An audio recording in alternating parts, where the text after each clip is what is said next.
செவ்வாய் தோசை ரொம்ப கடுசாக இருக்குது. ஆனால் நான் பரிகாரமெல்லாம் பண்ணிட்டேன், ஆனால் பூஜை பண்ண கல்யாணம் நடக்கலை. இப்படி கேட்குறாங்க.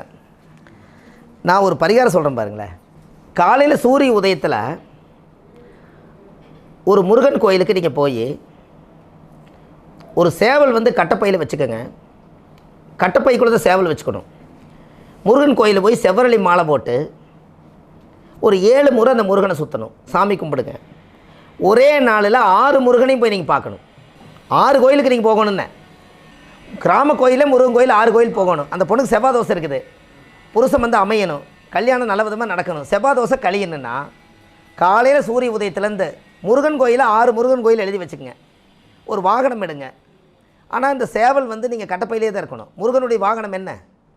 அவர் கையிலேயே தான் இருக்கணும் முருகர் வாகனம். எல்லா கோயிலுக்குமே 7 முறை 7 முறை சுற்றி கடைசியில் சூரிய அஸ்தமனத்துக்குள்ளே இன்னொரு முருகன் கோயில் வருவீங்கள்ல, அந்த கோயிலில் கொண்டு வந்து இந்த சேவலை விட்டுருங்க. விட்டுட்டு செவ்வரளி மாலை போட்டு சாமி கும்பிட்டு வாங்க. அந்த பொண்ணுக்கு 7 ஜென்மத்துக்கு செவ்வாய் தோசை வராது.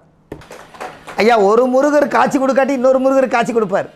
நீங்கள் அதை தெரிஞ்சுக்கணும். நான் சரியாகவே கல்யாண வீட்டில் சாப்பிட்லைங்கிற, சரி ஒரு நாள் ஃபுல்லாக உட்காந்து சாப்பிட்டுக்கா என்னங்க. அதுபோல் எல்லா முருகன் கோயிலுக்கு 6 பட வீடு. இந்த 6 கோயிலுக்கு அவங்க போயிட்டு வந்தாச்சுன்னா அந்த தோசை நீங்கள்